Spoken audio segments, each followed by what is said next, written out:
Kia ora everyone. Welcome to the ACE RMO 2024 Southland webinar. My name is Georgina. I'm the ACE RMO consultant.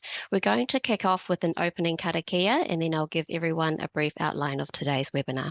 Whakataka te hau ki te uru, whakataka te hau ki te tonga, kia mā kina kina ki uta, kia mā taratara ki tai, e hi aka ana te atakura, he tio, he huka, he hauhu, ti hei mauri ora. So basically, we're going to do a presentation, which is presented by our panelists, and I'll move on to the panelist introductions now.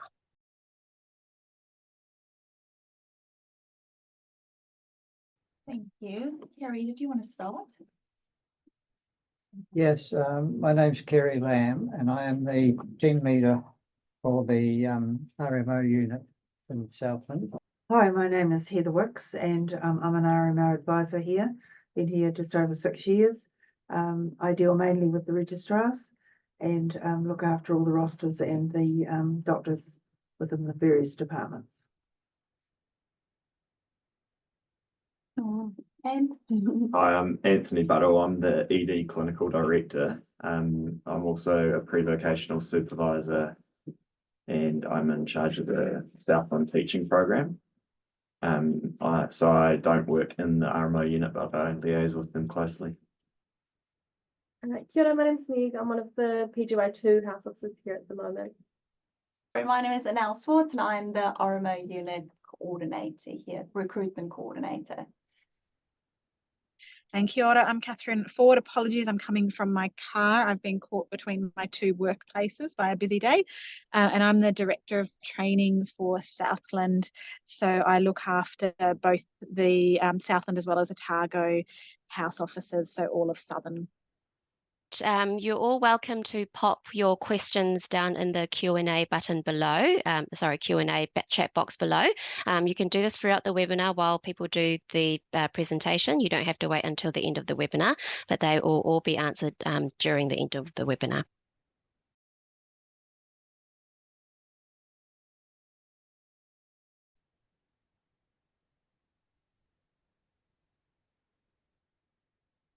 All right, so this is the first slide. So we have a little bit about Southland, the life in Southland, together with a description of Southland Hospital. It is a small hospital, regional hospital, but in saying that, it does offer complete medical services to the Southland and surrounding communities. As you can see, it services general population base of around about 108,000, ranging from acute medical and surgical care, outpatients, ED department, which is extremely busy at the moment, like every other one. And together with that, we have a very good in-house working relationship between all the house officers and the services that they are working under. We are encouraging the PGY ones and house officers to continue with educational prospects and future development. So we do have, as Anthony's mentioned, we do have a good teaching program in the hospital. We have a good record of exporting PGYs after their first or second year that are wanting to change career path a little bit and focus more on specific services. So we're a really good training base for the PGY intake that are coming out of university and looking for a general education across the various fields of general medicine, general surgery, etc. So if we can have the next slide. Me want to talk. Yeah, I'm going to So just a little bit more about living in Invercargill. We are a smaller centre, but there's still plenty to do here and quite a few I guess, pros of living in the smaller centre. So we're obviously very close proximity to Queenstown, Te Anau, Milford Sound, all that kind of thing, for everyone who enjoys the outdoors, and a number of our house officers into that kind of thing. There's often people going away for the weekend looking for extras to come with them to go tramping, skiing, all that kind of thing. Being smaller, everything is close by. You can kind of get everywhere within 10 minutes, which is quite useful. There's definitely no getting stuck in traffic, which is also great. Yeah, I think that's probably it. Just as me, just go back, can you just go back one? Yeah, thank you. Just as Meg has said, and on the slide, it says living and working in Invercargill is pretty damn great.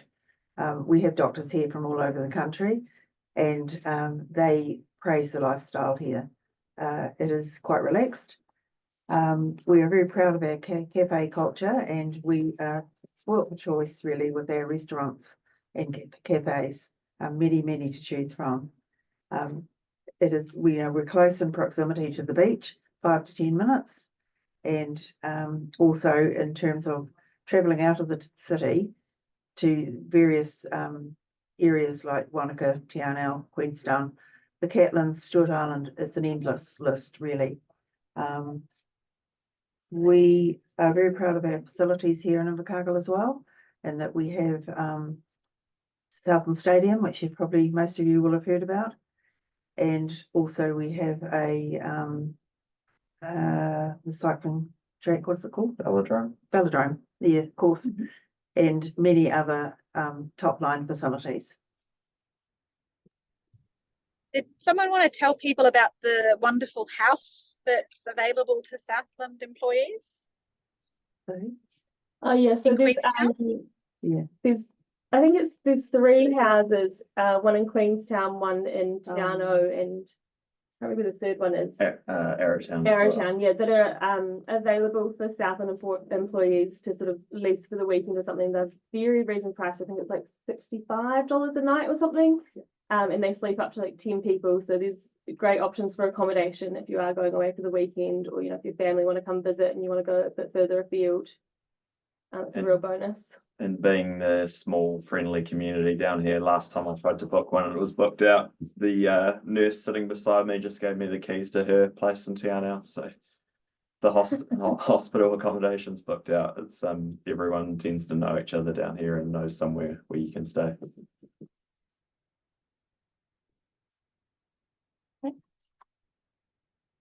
So next slide to go into a bit more detail about the roles of PGY1 house officers. As we've covered a little bit initially, the good aspect about the Southland Hospital is that you can get a lot of good broad experience in the different services and the different areas, which is a good solid training base. You have a good opportunity for the preference of your runs of your choice, and as you move through to the PGY 2-year and above,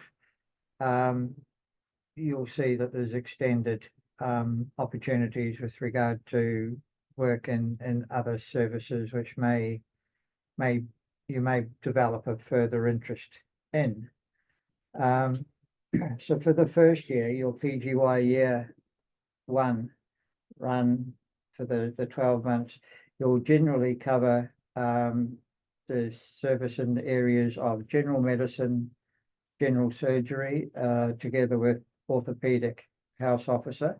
And after 6 months in those 3, or experiencing 2 of those 3, you'll probably be moved, if available, into an ATNR house officer role as well.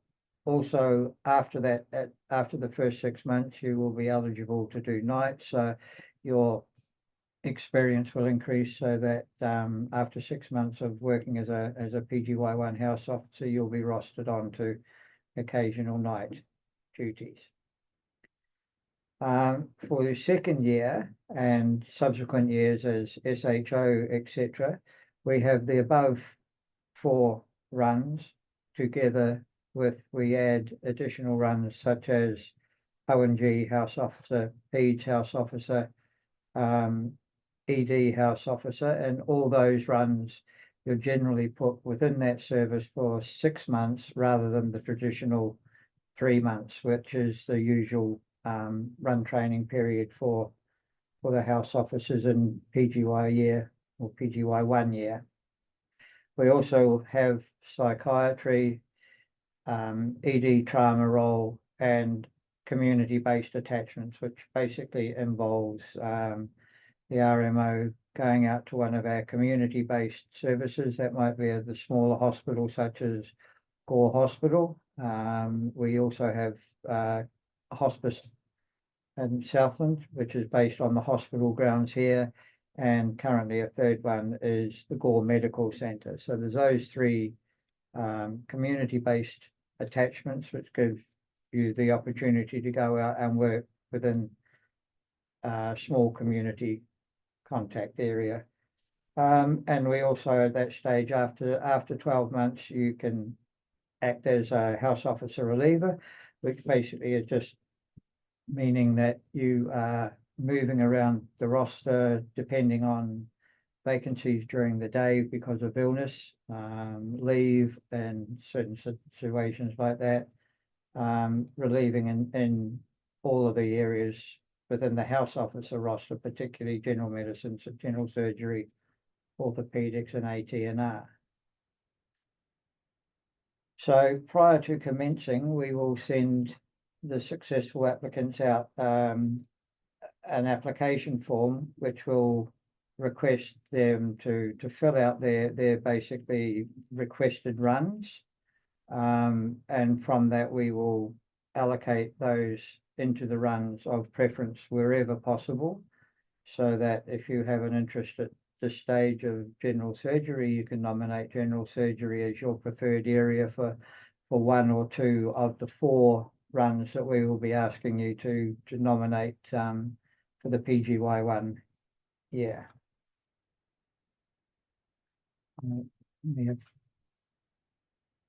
But generally, as a hospital, we have quite a number of different hours depending on the service that you are in, your level of seniority, that sort of thing.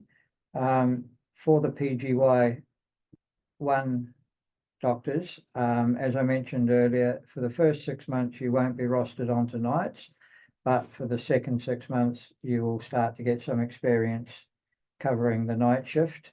And night shifts for the house officers generally run as 4 nights, Monday through to Thursday night, and then also the weekend nights, which are Friday, Saturday, Sunday nights. So there's a block of 3 nights and a block of 4 nights. So we're working across the mixture of weekends and what we call long days. The long days are where your hours are extended beyond the normal finishing time of around about 1600. And depending on the service that you're in, those long days may extend through to, in some cases, as late as 2300 hours, other cases 2000 hours, and that sort of thing. As Anthony's mentioned, we have a regular formal teaching program. Currently, it is on Thursdays, although we are also introducing a Wednesday session now. This is the first year the Wednesday session has been run, and it is hoped that we will continue with basically 2 sessions in 2025. The house officer rosters work hours slightly, very slightly, depending on what run you are in. Monday to Friday, the standard work hours are 0800 to 1600. Monday to Friday, if you're on general medicine, the long day will extend through to 2000 hours, from 1600 to 2000. Or if you're in the surgical, the long day is 1600 to 2300 hours. On the Monday to Friday, in support of the general medicine, we also have a specific evening shift for the house officer, which starts at 15:30 and works through to 2300 hours. And the weekends timetable is 0800 through to 2030 hours. So there's basically 12.5 hours per day. All right, thank you, Kerry. And Meg, did you want to say anything just on the runs? Yeah, Your experience there? So, as Kerry said, the first year runs are mostly medical and surgical. They are all very general based, and I think that's one of the great things. It's like general medicine is truly a general medical kind of thing because we don't have the subspecialties on site, so we're looking after patients that in bigger hospitals would often be under a subspecialty. So it's really great for experience there. Our medical consultants are all often dual trained as well with sort of special interests in like respiratory, endocrinology, renal, and so you get some really interesting cases through that and opportunities to do things like go to bronchoscopies and do pleural procedures, that sort of thing, which is really great. And they're normally really happy to have you help with those type of things. You get some good experience there. In terms of the medical long day, it's really cool. That 4 till 8 p.m. shift is actually an admitting shift. So you go to ED and clerk patients in to the service with the support of the registrar. And it's a really great way to kind of start developing plans from the initial presentation and sort of thinking critically about what you're going to do with patients when they're a bit more undifferentiated and have sort of more problems than what you would see just on a ward call. And then, yeah, that's probably the key things with medicine. Surgery is really good as well. It's mostly general surgery, but we have, so we run an acute surgical team, and then also they have sort of elective, it's breast, endocrine, upper GI, bariatric, and colorectal. So really good experiences there. Thing on Gen Surge, especially once you sort of get the hang of things a bit, there's often the opportunity to get to theatre and scrub in and assist. The teams are really supportive of that, and it normally just involves your colleagues. Sort of, we used to run a bit of a roster. One day someone would go and we'd hold their pager type thing. So if that's something you're interested in, there's opportunities for that. And the same sort of thing in also as well. We get some really interesting cases with some of our orthopedic surgeons being a bit more specialised. And then I think just in terms of the PGY2 roles, that is probably one of the real selling points. I'm currently in ED, which is a 6-month rotation, and it's really great getting to see patients right from the beginning.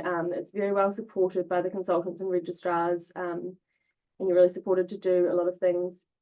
Being a smaller department with less doctors on, there's not possibly like the competition to get the procedures and things that you might have elsewhere, so you do get great experience. And then the other 6-month roles like ONG and PEDS, they are really hands-on roles where you're working sort of on the same roster as the registrars. You know, you're holding the on-call phone and that sort of thing, but with a lot of SMO support, so you get great experience, and it's kind of a nice stepping stone of having more responsibility and exposure while still being really well supported.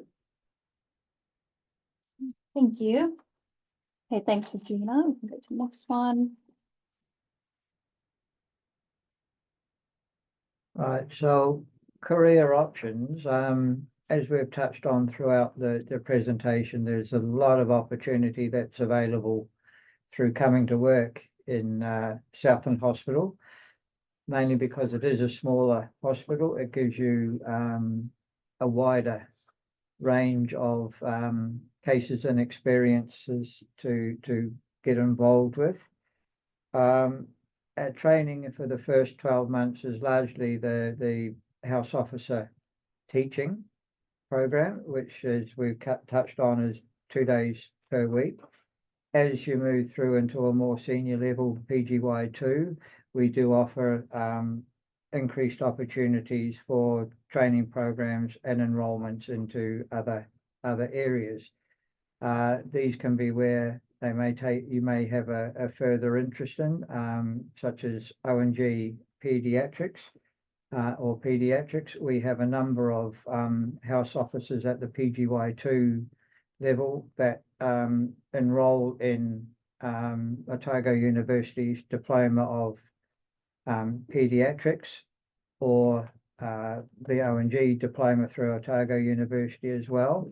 So they often undertake that in their second year of studies, as well as several other courses and diplomas will be looked at on a case-by-case basis, depending on the direction the RMO house officer wants to head.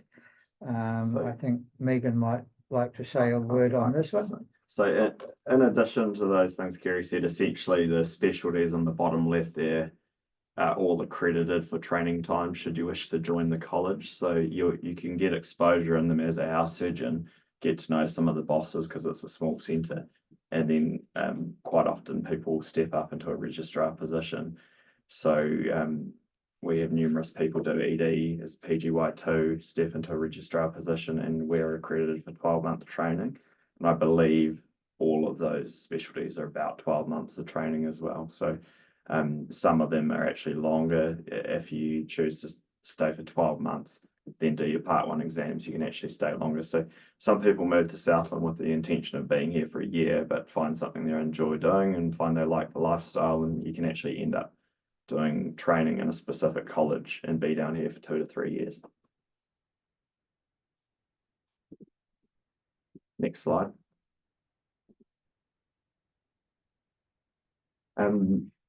So there's 3 pre-vocational supervisors here. Adam is currently away on leave and Mavis is unavailable, but I'm the 3rd one. So the house surgeons will be allocated to us 3 supervisors. We sort of have a bit of oversight over wellbeing and career pathways, whereas you will be allocated a clinical supervisor for each run. Catherine Ford is based in Dunedin and might want to speak herself, but she's the director of the pre-vocational supervisors in the education program. Do you have anything to add, Catherine? No, I think you've summed that up nicely. So I'm based in Dunedin, but come down to Invercargill once a month and keep a close relationship with Ant and Adam and Mavis to keep an ear to the ground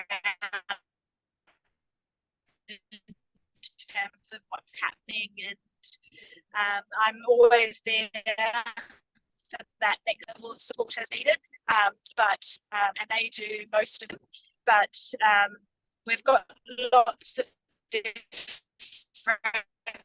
things, different levels of support, different things. And the key thing is, if you need help, Cargill as it's a really lovely spot because it's small, and so you tend to know people, and so there's a lot more opportunities to build mentorship relationships, to build those really positive relationships to help guide you through here. Sorry, you cut out about a bit there, Catherine, so apologies if I repeat anything you just said, but the RMO unit, you've met Kerry and Heather, and there's oversight from Rhonda, who's based in Dunedin, Rhonda Skilling. In terms of unions, there's 2 main unions, Yeah. RDA and Stones. Anything to add? No, we've definitely got an RDA rep, and I'm not sure if we've got a Stones rep currently, but people are generally pretty good at supporting if there's any concerns with that kind of thing. And I think, yeah, one of the perks of being a small place is everyone knows everyone. Even within the house officer and registrars, there's a lot of options for support there, and people are generally really good at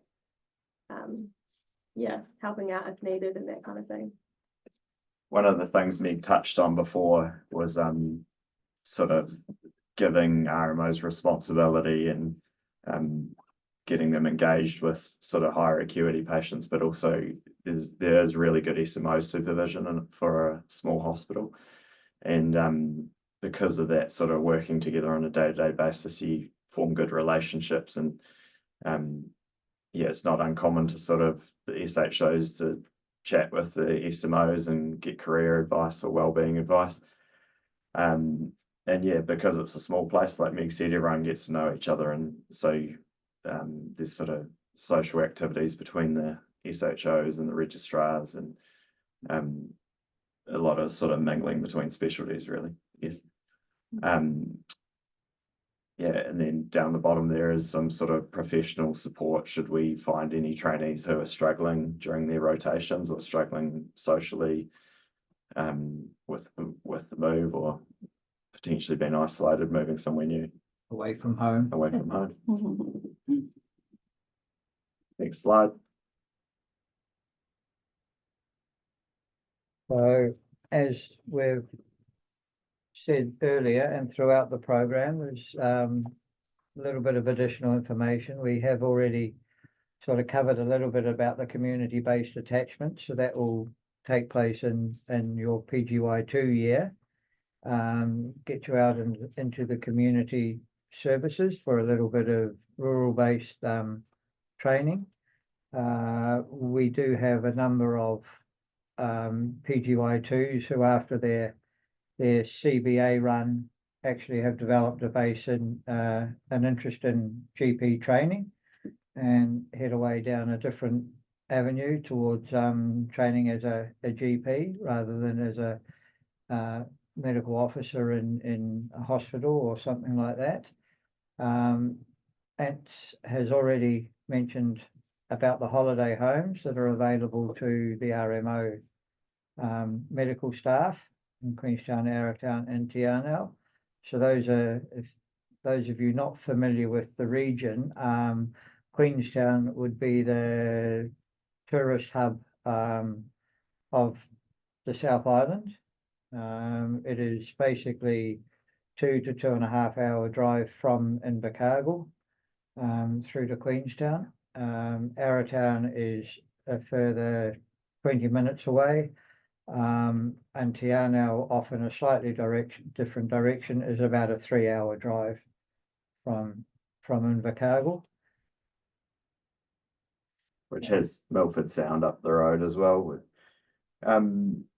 Just in terms of the simulation centre, Southland was lucky enough to have a redevelopment of an old building across the road, and we do have an incredible simulation centre. I actually run the ED simulation program, and we do in situ sims every Thursday, but as part of the PGY 1-2 teaching program now, we are trying to do one every 4 to 6 weeks as part of the teaching program.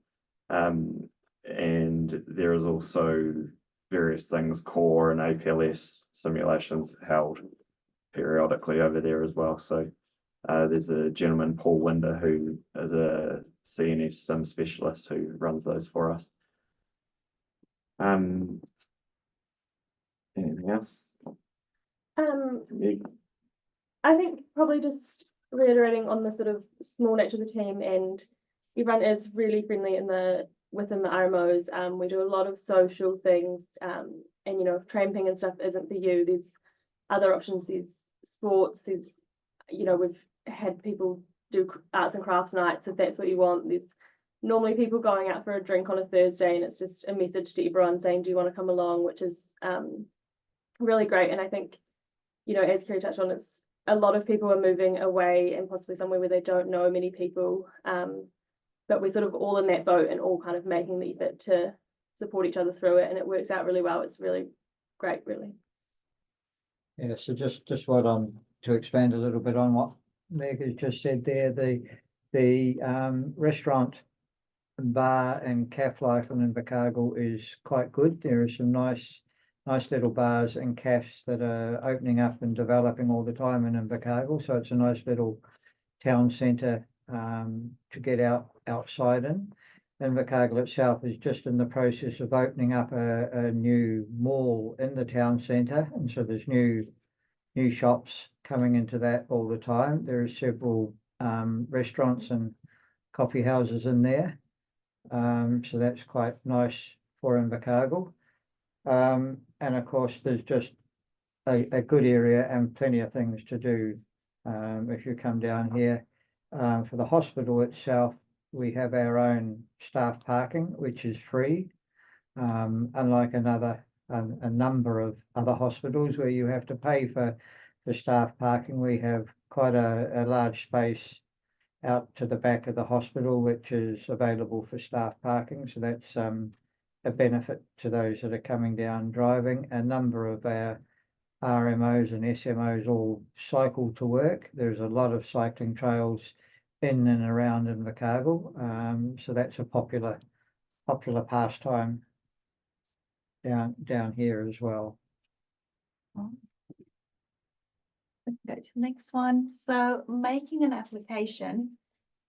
So please ensure that you do include a cover letter when you're making the application, and you should outline where you want to work in Southland. It's also important to choose your references carefully. And I've already met quite a few possible applicants for next year. So I've actually met some in person and also spoken to a few over the phone. So please make contact with us. We would love to meet you. And also, if you do want to come to Southland, but you have a delayed start for some reason, please let us know as well, or put it in your cover letter. And then we do currently have 10 positions available for 2025. And then Meg, did you have anything else you wanted to add to? I think I've probably covered it all through. All right. Yeah, it's just You love your boss. yeah, exactly. Great boss. Thank you. Thank you, everyone. That was a lovely presentation.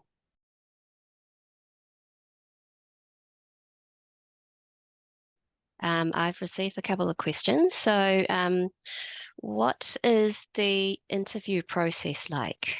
We don't interview in Southland, so we encourage any applicants who are interested to get in touch either with myself or with one of the educational supervisors or with the RMO unit, but we don't run interviews in Southern.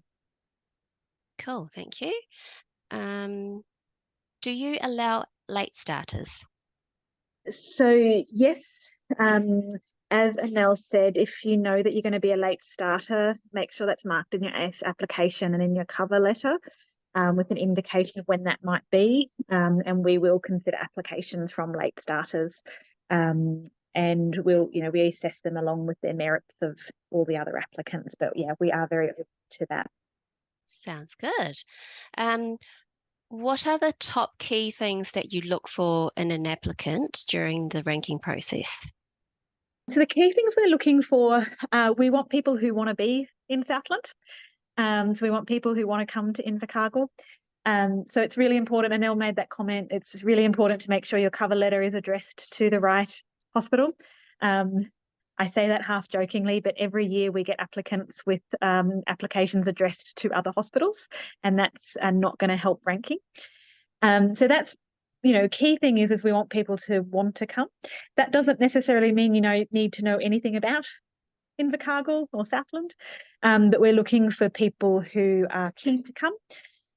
Generally, we're looking at references for people who are team players, people who can get on with others and who work hard. We want people who are going to be able to work in an environment which is very friendly, very collegial, and that's the kind of people who we're looking for to go to Invercargill. Is you don't have to have won the prize for the top student at medical school. We want people who work hard, have a good attitude, and that's really the key things that we're looking for. Great, thanks, Catherine. I think we're done with the questions. So you're still welcome to send me an email if you have anything regarding your ACE application. The email address is rmo@acenz.net.nz.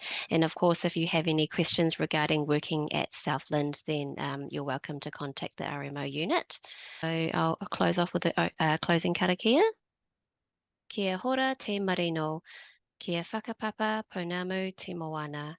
Hei huarahi mā tātou I te rangi nei, aroha atu, aroha mai, tātou I a tātou katoa, hui e tai kie. Thank you, everyone. Have a lovely evening. Thank you. Okay, Bye. Bye. Bye.